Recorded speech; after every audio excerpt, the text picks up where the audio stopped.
My friend Lily got too close to the school bully, Kevin. Because of this, a girl named Sarah, who secretly liked Kevin, targeted Lily for revenge, and both of Lily's legs were permanently injured. Right when the people helping me asked if I wanted to go back home, I said no. Then, I used all the points I had to get a special card that helped Lily walk again. I worked hard to help her become a famous star. However, just when I thought we could finally be together, Kevin, the school bully, came looking for her again. That night, Lily didn't come home. People saw her and Kevin going into a hotel, and it quickly became a big topic online. So when the system asked me if I wanted to use my points to renew the special card that was about to expire, I simply said no. This time I wasn't going to renew it. The system reminded me that next time would be my last chance. If I renewed the card 3 times, it would become permanent. The system asked me again to confirm if I wanted to use my points to renew. It was the first time it had asked me repeatedly. It didn't understand human feelings or why my answer would be different from the last 2 times. But maybe it had seen the trending searches online. Top star Lily spotted entering a hotel late at night with a certain man. That was how I finally found out why Lily, who was supposed to celebrate my birthday with me, never showed up. The video wasn't very clear, but anyone who knew Lily could recognize her, even if it was just a blurry picture. And the man holding her tightly, which caused a lot of talk online, was also easy for me to recognize. Kevin. After so many years, this person who once caused me so much trouble had shown up again. No one expected he would ever come looking for Lily again. After all, back then, Lily was bullied and had her legs broken by that jealous girl, all because she was too close to him. Even so, Kevin only came to see her once. He said, "Lily, you'll get better. Forget about me. You'll meet someone better than me one day." That was all he said before leaving. Then, after getting his acceptance letter, he disappeared. Meanwhile, Lily's injuries were so bad that she couldn't even take the college entrance exam. The once cheerful and outgoing girl became sad and fragile overnight, holding my hand and asking, "Mike, will you ever leave me?" I told her I wouldn't. So when the system asked if I wanted to go home, I said no. Then I used all my points to get a recovery card and helped her walk again. Later, she wanted to become an actress, so I used every resource I had to help her get into the entertainment industry. During that time, I did many things. I was an assistant at a media company during the day, a helper for small film crews at night, and I did editing work on the weekends. The money I saved went to acting classes, voice training, and making her look good for the cameras. More than once she asked me, "Can we really make it like this?" I promised her, "Just keep moving forward. I'll figure out the rest." So I did whatever it took. I asked for help, forced myself to laugh at the right times, and raised many toasts. I even got a bad stomach problem from all the drinking, just so she could reach the success she has today. For her sake, I went through every hardship. She would also be the first to call me when she was in the middle of rumors. "Don't believe them," she'd say. "There's no truth to any of it. It's all been taken care of." But just as I started to find success in my own work, and she became a top celebrity, when all our friends were sure we would end up together, Kevin came back. I watched that video that kept repeating quietly. Then I called Lily's phone. It connected, and a lazy male voice answered. "Hello? Lee." I hung up immediately. Kevin's voice is easy to recognize, rough, blunt, with a bit of arrogance. Lily once teased him, "Why do you always sound so fierce? No wonder girls avoid you." They used to sit next to each other in class, and I sat behind them studying, feeling a bit out of place. Yet I saw every look they exchanged, every small sign of affection, those tiny details I had deliberately tried to forget. Now they came back, like sharp knives cutting into my heart. On my 28th birthday, I lit one candle and let it burn all the way down. Then I confirmed to the system. No. I saw Kevin at Lily's apartment. Just as I was about to enter the passcode, the door was pulled open from the inside. Kevin stood there in a half-buttoned black shirt, his hair slicked back but a little messy, still looking like the same troublemaker from before. When he saw me, he put out his cigarette and frowned slightly. I hadn't expected to see him here. He, however, wasn't surprised at all. Smiling, he greeted me. "Oh, it's you, Mike. Long time no see." 6 years. It had been a long time. But despite all these years, he hadn't changed at all. Still as bold and confident, with that same reckless look in his eyes. I could never understand Lily. I never would. Was her life too easy now? Too boring? Did she want the same reckless thrill of falling into trouble just because she happened to meet up again with the same man who had left her all those years ago? It had been 3 days since the scandal broke. Lily hadn't contacted me even once. Her agency had already released a statement. The man who entered the hotel with Lily is her new agent. Due to a tight filming schedule the next day, they stayed up all night discussing the script and production details before leaving in the morning. Please don't speculate too much. False rumors have already caused distress to the artist, and the studio has the right to take legal action. Statements from the entertainment industry were always mostly lies. Their only purpose was to calm the fans. I tried to push away thoughts of what might have happened between them over the past 3 days. Just as I was about to speak, a nervous voice called out behind me, "Mike, what are you doing here?" I turned around. In the brightly lit hallway, she stood tall and slender, her eyebrows slightly furrowed. She quickly walked toward me and repeated, "What are you doing here?" Meeting her uneasy gaze, I answered in a low voice, "The USB drive I left here last time. I came to get it. It was supposed to be a gift, something she was supposed to bring me on my birthday. But she never showed up. In the end, I had to come get it myself." When I said that, her face became stiff. A quick, guilty murmur slipped from her lips. "I'm sorry. I forgot." 3 days later, she finally remembered breaking our plans. But it didn't matter anymore. I glanced past her at the still silent Kevin inside and asked, "Why is he here?" This apartment was the first thing I bought with my own money. It wasn't in the best location, but it had a beautiful view. When I gave her the keys, I had joked, "Our future superstar needs a place of her own." She had smiled brightly, correcting me, "It's not just my place. It'll be our future home together." Every single piece of furniture inside was something we had chosen together, arranged together. Even the tea set on the counter was something we had picked out after visiting many shops. But in the end, I never got to live here. The area was too far away, too inconvenient. Lily had been disappointed.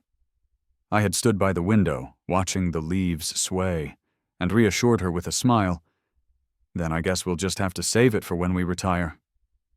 Even after we bought better places, she always came back to this one whenever she had time off. She had told me, "Every corner of this place smells like you. I sleep better here. Even when we once had a terrible fight and almost broke up." She had insisted, like fighting for custody of a child, that she had to buy the apartment from me. Now I took a glance around. A pair of men's shoes at the entrance, a knocked-over wine glass on the coffee table, scattered stockings and lingerie on the floor, fresh tulips in the vase, replacing the ones I used to bring. The air was thick with the overwhelming scent of roses, suffocating. Kevin spoke first, pretending to be sincere. "Sorry, Mike. Don't be mad. I'll leave right now." His voice had that smug, almost unnoticeable tone at the end. Lily frowned. "Why should you leave, Kevin?" Then she pouted, turned to me and declared, "Kevin has nowhere to stay right now. From now on, he'll be living here." Her tone carried an angry accusation as she added, "Kevin is struggling right now, Mike. that's partly your fault, too. I knew Kevin was doing terribly. The night he appeared in the trending searches, I used the system to see something I wasn't supposed to see. After the college entrance exams, Kevin got into a good university. There he met Olivia, the most popular girl in his department. Olivia just teased him a few times, and he was instantly in love, spending every penny he had just to buy her gifts. Only then did she finally agree to date him. After graduation, he went even further, giving her his entire paycheck, getting her name tattooed on his body, and almost getting a surgery just because she mentioned it. But just when they were about to get married, Olivia took out a huge loan using his ID, kept the money as her dowry, and ran off with a rich guy. The once feared school bully didn't try to get revenge. He didn't even report her to the police. All he did was send her desperate text messages, begging her to come back. When Lily ran into Kevin, he was hiding from people he owed money to, frantically hiding in the underground parking lot of the place where she had just finished an event. It was the same night she was supposed to meet me for my birthday. To be honest, after all these years together, after everything I had done for her, even after I made myself sick for her, I had never seen her look the way she did that night. But when she saw Kevin, her eyes were full of pain, sadness, and something else, something I couldn't quite describe, like a dam about to break. That night they went to a hotel together. Lily learned about his betrayal. Kevin had sighed sadly, saying, "If I had never met Olivia, I wouldn't have ended up like this.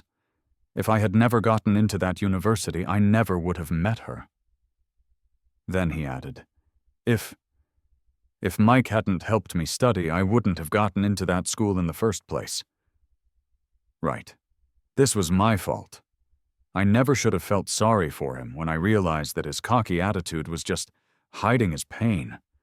I shouldn't have stepped in when his stepbrother bullied him. I shouldn't have helped him when his stepfather beat him so badly he broke a bone, while his mother just watched. I definitely shouldn't have used all my scholarship money to rent him an apartment when he begged me to help him escape his family. And I absolutely shouldn't have agreed to help him when he pleaded with me, saying he wanted to get into a school far away, just so he could finally run from his past. But I had no choice. Because my mission in this life, the reason I had come here, was Kevin. As long as I made sure he safely escaped his bad family, my mission would be complete. But then something unexpected happened. I fell in love with Lily. I even gave up going back home, just to keep renewing her recovery card so she could walk again. When I asked the system how I could earn more points, it told me, "Create value for more people. The more lives you impact, the more points you will gain." So in college, I started making videos and working part-time. After graduation, I joined a media company, saving up points just to extend her recovery card each time. Now, looking back, all that effort, all those points, had been wasted. I watched as Kevin casually walked into what was supposed to be our bedroom. I couldn't help but sneer. If your legs had never healed, Lily, would you still be standing here, calmly feeling sorry for him? Would you still feel guilty enough to save him? Her expression slowly became hard. I knew that look. She was about to get angry. Sure enough, the next second, she snapped. The fact is, my legs did heal, and besides, the person who hurt me was that girl. Sarah, not Kevin.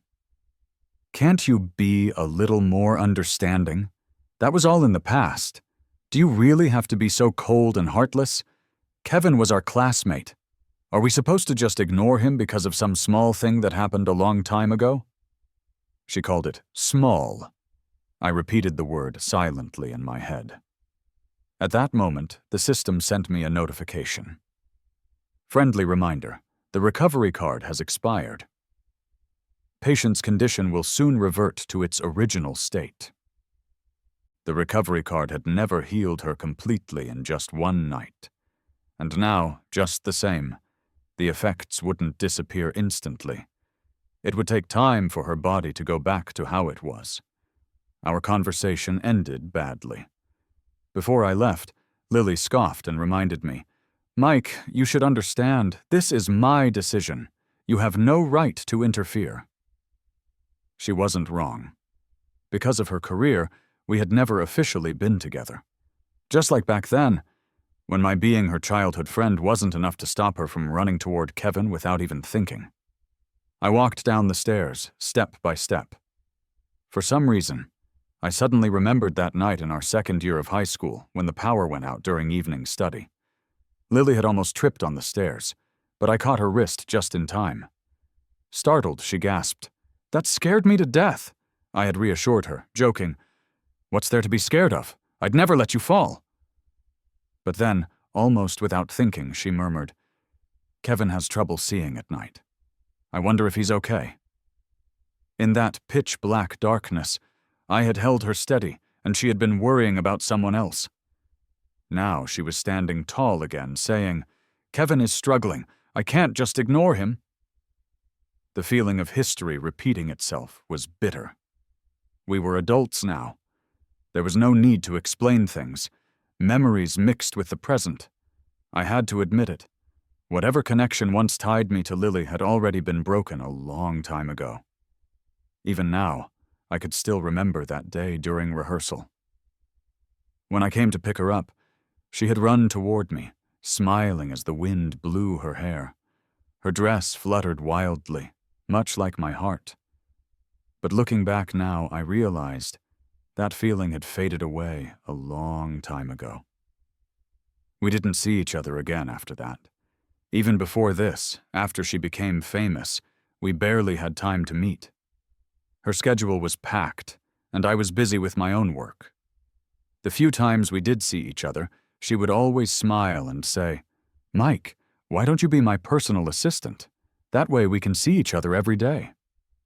I could have, but I needed to make sure the final renewal of the recovery card went smoothly before I could quit my job. So I told her to wait a little longer. By the time I was finally ready, that personal assistant she had talked about had become Kevin. They rode in the same car, attended the same events. Even in their free time, they went shopping and ate together. On Lily's birthday, I saw a friend's post online, a picture of the two of them with the caption, "Dreams do come true." The camera focused on them. The room was filled with roses. A cake sat on the table. Kevin held a ring, dressed in a casual black and white suit, with an arrogant smirk on his face. And Lily. Lily looked at him like he was the most important person in her world, her smile bright, no longer showing the distance she had when they first met again. She looked loved. My heart clenched painfully. It reminded me too much of our school days, when Kevin had picked flowers from the park just to make Lily laugh. I remembered how she had told him back then, "I hope the person I love will propose to me on my birthday." And now, she had gotten exactly what she wished for. I closed my eyes, listening to the slow, heavy beating of my heart. I knew I couldn't be indifferent. I remembered the way Lily had called my feelings unimportant, and suddenly I started looking forward to something. The day the recovery card would completely expire. Before it expired, I met Lily one last time. It was at a going-away party for a friend who was moving to another country.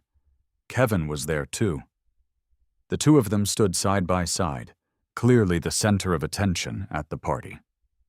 By the time I arrived, Lily was already receiving congratulations from the crowd. "Congratulations, Lily. You finally found your happiness." Life is unpredictable. In the past, whenever Lily and I appeared together, the looks we exchanged were always unclear, filled with unspoken feelings. But now, things had changed. The ones being teased were Lily and Kevin, and this time the hints were much more obvious. Of course, most people there didn't actually know the details of what had happened between Lily and Kevin back then. I had arrived a little late, so I wasn't sure what had been said during the few minutes I had missed because of traffic. I only heard the voice of one of Lily's close friends teasing, "Wow, the most popular girl in school and the bad boy, it's such a sweet match. Lily used to talk about Kevin all the time back in the day. I never thought you two would have a second chance at love. But not everyone knew when to be quiet. Someone suddenly asked Kevin, "Speaking of which, didn't Lily hurt her leg back then? Where were you all those years?" Kevin chuckled, smoothly covering up. If anything, it was my fault. I owe Lily for that." Lily clearly didn't want Kevin to take the blame and quickly interrupted. "Oh, come on. Let's not bring this up. It's really nothing.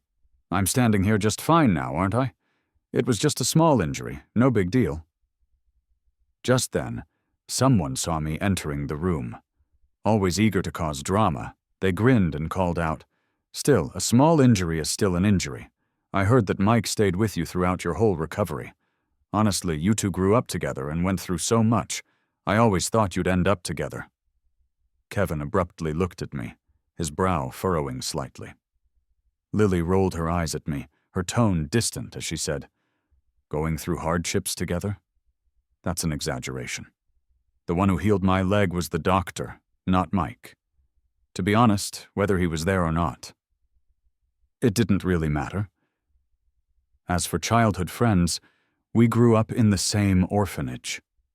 If that's the standard, I've had so many childhood friends I've lost count." It was true. In this world, I was an orphan, something the system had made up for me. I had grown up alongside Lily, but I was never the only one. And yet, before Kevin reappeared, Lily had always emphasized how our connection was different. She used to say, "I was the first person to talk to Mike, the first name he ever remembered, the first person to hold his hand while playing games." She always remembered every first we had shared. She always told me that what we had was different, that it was one of a kind. But now, here she was, telling everyone that our past was nothing special after all. The room fell silent for a moment. Under their stares, I stepped into the private lounge, handed the gift to the friend who was leaving, then turned to Lily with an easy smile. "That's right. We owe it all to the doctor's amazing skills."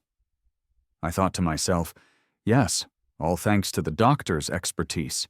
Only through countless apologies, countless ways of saying, "We've done everything we can," did they finally, with barely hidden excitement, tell me, "This is nothing short of a medical miracle." But what they didn't know, what no one knew, was that miracles have an expiration date.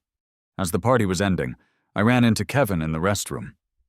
Standing in front of the sink, he casually took out a cigarette, lit it, and took a slow drag. Then he smiled and said to me, "Mike, thanks. It was you who taught me to take every chance I could get, no matter how. And now I've taken it. You must be happy for me, right?" I couldn't say anything. I did remember. Years ago, in another restroom, he had been held down by a group of thugs sent by his stepbrothers. They had dumped dirty water over him without even hesitating. It was late in the afternoon, and the school building was almost empty.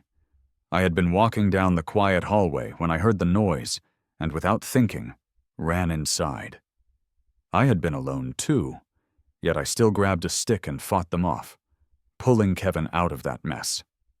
After cleaning him up, I gave him my extra school uniform to wear. And at that moment, when I shielded him and let him out of the restroom, the system that had brought me into this world, that had erased my memories and let me live freely for years, finally appeared with a notification. "Host, your mission target has appeared." I asked, "Who is it?" It answered, "Kevin." From then on, I tried to get close to him, to give him everything he needed. I told him to be strong, to fight to change his situation, that things would get better. And most importantly, I told him to take every chance he could to make things better. Even if he hadn't been my mission target, I still would have wanted him to have a better future. Unfortunately, while it looked like he was following that advice, it was nothing more than another way of fooling himself.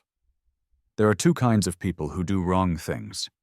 The first kind doesn't think their actions are wrong in the first place, so they don't feel guilty. The second kind knows it's wrong but does it anyway, putting their own gain over what's right. These people struggle with their conscience, and so the second kind always finds a way to justify their actions, to make themselves feel better. That's why Kevin was standing in front of me now, saying it was me who had taught him this. People like him, whose badness isn't complete, will always be taken advantage of by their own kind. They show their weaknesses to those who are just like them, looking for trust, only to be completely used. That's why Olivia would hurt him. I knew Kevin wasn't the main reason for all this trouble, but I wasn't interested in talking about the past with him. The water rushed from the faucet as I took my hand away, grabbed a paper towel, and glanced at Kevin in the mirror. With a polite smile, I said, "Congratulations, you got what you wanted." His smile became stiff. I didn't wait for him to answer before turning and walking away. I had planned to quickly say goodbye to my friends and leave. But the moment I stepped into the banquet hall, I heard a drunken voice call out to me. "Mike, Lily just got another big job recently. Her future looks brighter than ever. As her good friend, aren't you going to congratulate her?" Though, well, you're not her only good friend, but you two did grow up together. You wouldn't be upset just because someone pointed out the truth, would you? Ha ha ha ha. All eyes in the room turned to me. Lily, holding her wine glass, glanced over indifferently, as if all of this had nothing to do with her. That man wasn't wrong. A while ago, when Lily and Kevin had been seen entering a hotel together, the scandal had actually made her more popular. With the help of her PR team, it not only didn't hurt her reputation, but it also got her a job that many other celebrities wanted. If Kevin was the one she could never truly let go of emotionally, then becoming a superstar had always been her dream. She had worked hard for this over the years. Outside the large windows, a huge sign showed the advertisement for her newest job. It was her moment of glory. I stood in silence for a few seconds. Then, I took the glass offered by the waiter and, from across the room, raised it in Lily's direction. With a calm smile, I offered my congratulations. "Then I wish you a dazzling career in the spotlight." I lied. I didn't want her to shine. I didn't want her future to be promising. I wanted her to fail. I want her to be in complete misery, trapped in trouble. I want her to get better only to forget the pain, so she can suffer all over again. The recovery card completely stopped working on a normal evening. The sky, clear after the rain, looked pale and empty above me as I waited at a crosswalk for the light to change. Then, the system's voice suddenly echoed in my mind. Patient symptom initialization progress completed. In an instant, the sounds of cars passing by faded into silence, and my vision became blurry. Memories rushed in like a strong wave, crashing and mixing until only one thought remained clear. Lily would never walk again. The phone in my pocket vibrated gently. It was a call from Lily's doctor. He was the same doctor who had healed her legs all those years ago. Every year since, he had done her checkups and reported the results to me immediately. Every time, the results had been the same. Her recovery was perfect, nothing unusual. But this time, there was hesitation in his voice as he spoke. "I'm sorry, Mr. Wang. Miss Lu's old injuries have suddenly come back, and they are getting worse quickly.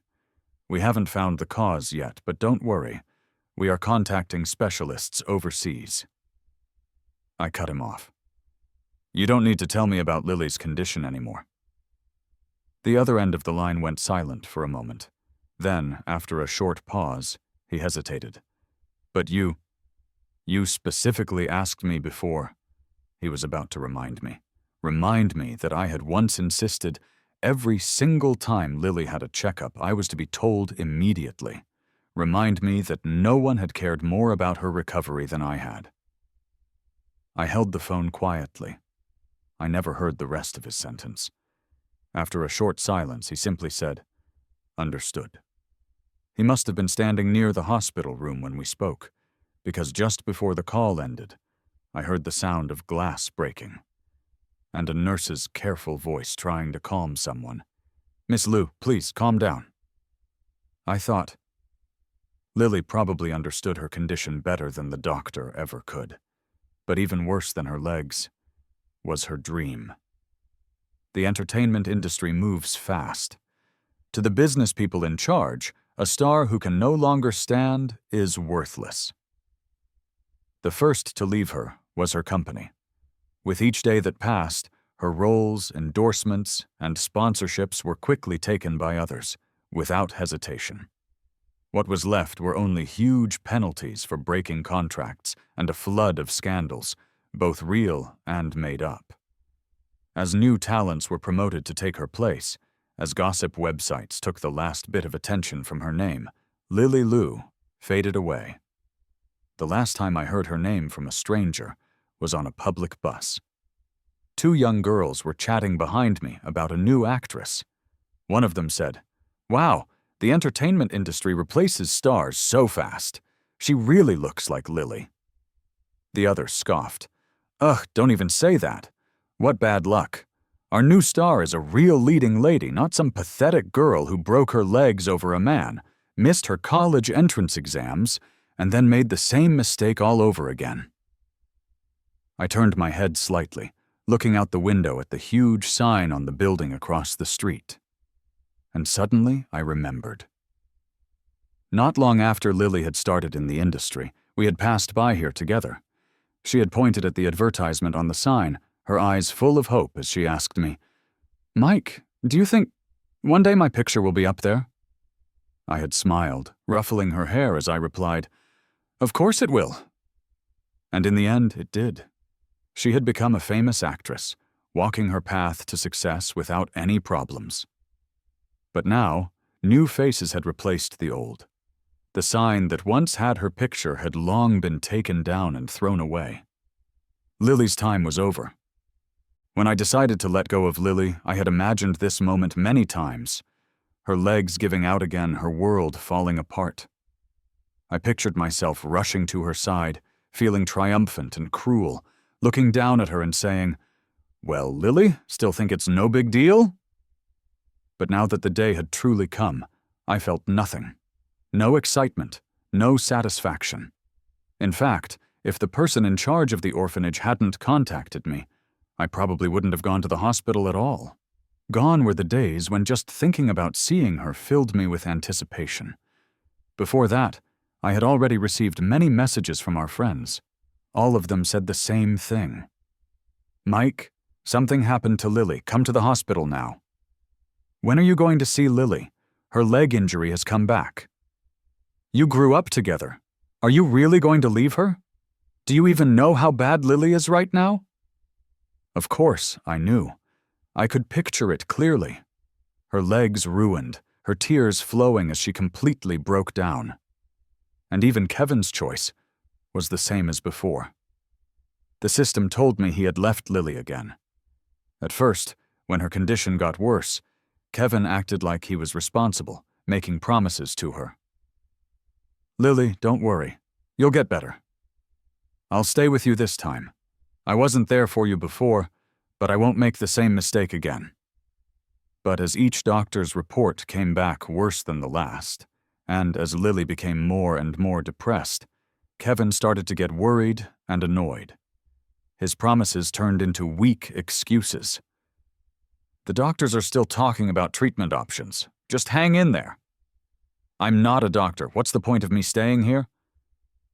The final break between them happened when the doctor officially said she would be permanently disabled.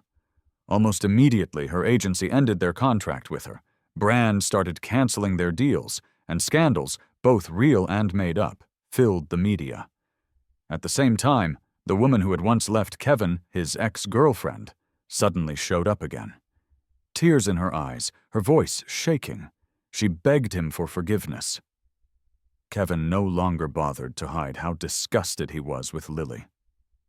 When he finally muttered that he couldn't waste any more time on her, Lily snapped, "Kevin, don't you dare forget I'm like this because of you." But all she got in return was his uncaring reply. He frowned. "Because of me? Lily, you threw yourself at me and got beaten up for it. Did I force you?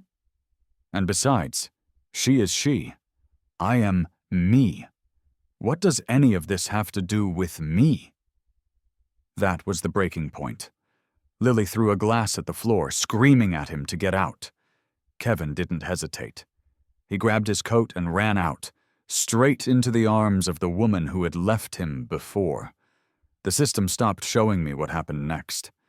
I wasn't sure how to describe the feelings I had at that moment, a sense of inevitability, the quiet, empty feeling of everything coming full circle. I never replied to any of the messages from our friends, not even the one buried deep at the bottom of my inbox. Mike, my legs hurt so much. I saw Lily at the hospital. Her condition was worse than the rumors said. Whatever beauty she once had been eaten away by pain, leaving her looking worn out and thin. When I arrived, she was asleep, having just been given medicine to calm her down because she might hurt herself in another outburst. The person in charge of the orphanage, who knew nothing about what had happened recently, just assumed there had been some misunderstanding between us. She sighed softly and said, "Time really flies. I still remember how you two were always together when you were little. You were the quiet one, and Lily was shy. She was scared of everyone except you. You were the only one who made her feel safe. Now, all of a sudden, something like this happens. The rumors online are so confusing. I don't know what's true and what's not, but I hope you're both doing okay. No matter what, I'm sure Lily really wants you by her side right now. Childhood friendships are special, Mike." I smiled politely and replied carefully, "Director, in this orphanage, childhood friendships are everywhere. If that's how we define it, Lily is hardly my only childhood friend. Besides, I'm sure you remember when she got hurt all those years ago.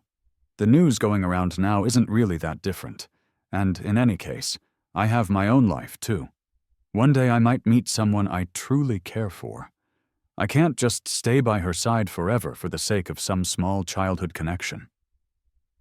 Only then did I realize that Lily, who had seemed fast asleep, was actually awake. She didn't open her eyes, but her eyelids fluttered slightly. The director murmured something about how things aren't as simple as they used to be, and stepped outside to take a phone call. I reached for an orange, peeling it slowly. Its fresh smell briefly covered the sharp smell of medicine. Lily opened her eyes, stared at the ceiling, and spoke in a shaky voice. "I had a dream. In it, you came from another world, and you stayed here for me. There was a system, and you used all your points to get a recovery card so I could stand on my own legs again." I kept my head down, focusing on peeling the orange. To be honest, I wasn't surprised she dreamed about that, because it was something I asked the system to show her in her sleep. Since it was my doing, it made sense to let her know. So when she finished speaking, I tore away some of the white part and went along with her story. It wasn't a dream. It really happened. Not only that, I can still change my mind anytime. I can use my remaining points to renew the card, make it permanent so you could stand up again. I was telling the truth. Ever since I had given up on renewing the recovery card, the system had made it clear that as long as I had enough points, I could change my mind at any time. When I said that, Lily turned her head quickly, a bit of hope in her eyes. I gave her a small smile, but on my way to the hospital I spent those points on a stray orange cat that had lost both its back legs. I wasn't lying. That cat's back legs had probably been cut off when it was very young. It dragged itself around hiding, and it was sad to watch. The points it cost to heal the cat were very few, an amount I could easily get back, and I could give it an instant, permanent recovery. After all, nobody pays attention to sudden changes in a stray cat's condition. When my words sank in, the color left Lily's face. After a long silence, she bit her lip and asked, "Mike, you never really loved me that much, did you?" I stopped peeling the orange, looked at her, and felt like laughing. Because deep down, She had always known I loved her. Loved her enough that she believed a little teasing might make me prove it, by repeating all of this again. I really don't like thinking about the past, but I've known Lily for so long, and we've been through so much together, that when I wake up in the middle of the night, when I'm at my weakest, I can't help remembering all the times I took her from one audition to another, helping her prepare. The way I'd stand outside in the freezing snow, handing out flyers for her appearances, searching through every part of her work to cut and edit a promotional video. I'm not sure what she was thinking when she said that, but I didn't get angry. I just answered calmly, "Look, if seeing it that way makes you feel better, then you can believe that if you want. But Lily, I really have no feelings left for you." The hospital room became quiet again. She looked back up at the ceiling. After a long pause, she murmured, so softly it sounded like a sad joke, "Right. You don't love me anymore. If nothing unexpected happens, that should be the last time we ever see each other." Lily seemed to sense it too. Before I left, she grabbed the corner of my shirt. Her eyes were red, as if she was desperately trying to control her emotions. She asked me, if I hadn't missed our date that night, would everything be different now? I took a step back, pinching the bridge of my nose, and said, "Lily, there is no if. Once you make a choice, you have to deal with the consequences." On the way home, the system sounded confused. "Host, why not give her another chance? Maybe things would be different this time." I shook my head. "Because we've already seen how things turn out with Lily," I replied. "She got left a second time, so there's no reason I wouldn't get left a second time too. And of course there's Kevin. As for their so-called reunion, well, his girlfriend, the one who had initially left him, had gotten involved in a bad business and tried to trick him into joining. After the police raided the whole thing, she killed herself. People he owed money to started showing up at his door. I asked the system, are you going to pick a new person to save him now? It replied, no, he only had one chance. And it wasn't forever. The mission has been completed successfully. The salvation system has unbound itself from Kevin. I nodded, then asked a different question. So why did you choose me in the first place? I remembered how they had dragged me here without even asking. The system responded, when selecting a target who needs help, the salvation system does a lot of research. In the same way we do research to find the best person to help. Our results showed that your childhood was very similar to Kevin's. You would understand him better, and the chance of success would be higher. The smile on my face disappeared. I had almost forgotten that my real home life wasn't so different from Kevin's. A father who drank and was violent, and a mother who just watched coldly. I worked hard to get away from them. And right after I started college, the system took me to this world. Going home wouldn't cost any points. That was my reward for finishing the mission. It was also, the system claimed, to make up for having forced me into this world without my permission. They would grant me one wish. Hesitantly, I asked, any wish at all? The system answered, yes, any wish at all. As long as it didn't break any laws, morals, or the natural order. I hadn't decided yet what that wish should be, so I decided to go home first. I spent a week finishing things at work, saying goodbye to friends, telling them I was traveling abroad. When I was about to leave this world, the system gave a final reminder.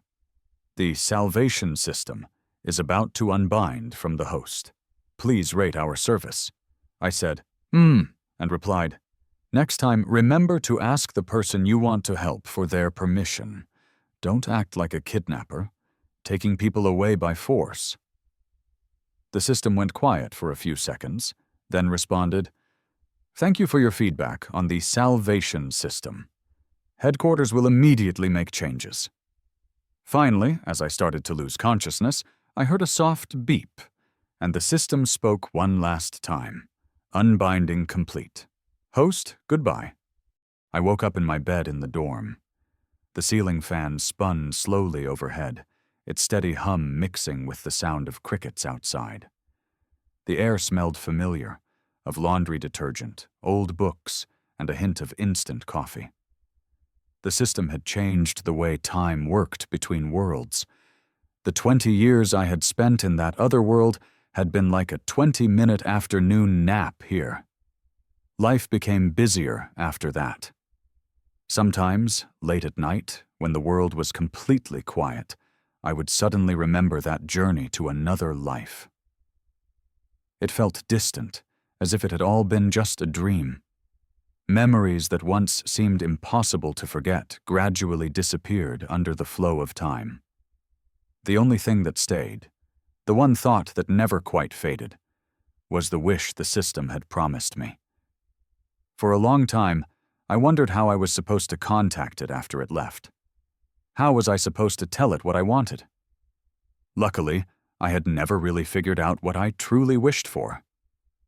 Then, many years later, on one of my birthdays, the lights in the room were turned off, and candles flickered in the darkness. I closed my eyes. For the first time in a long while, I thought seriously about my wish. And just as I did, a familiar mechanical voice echoed softly in my mind. "Mike, happy birthday."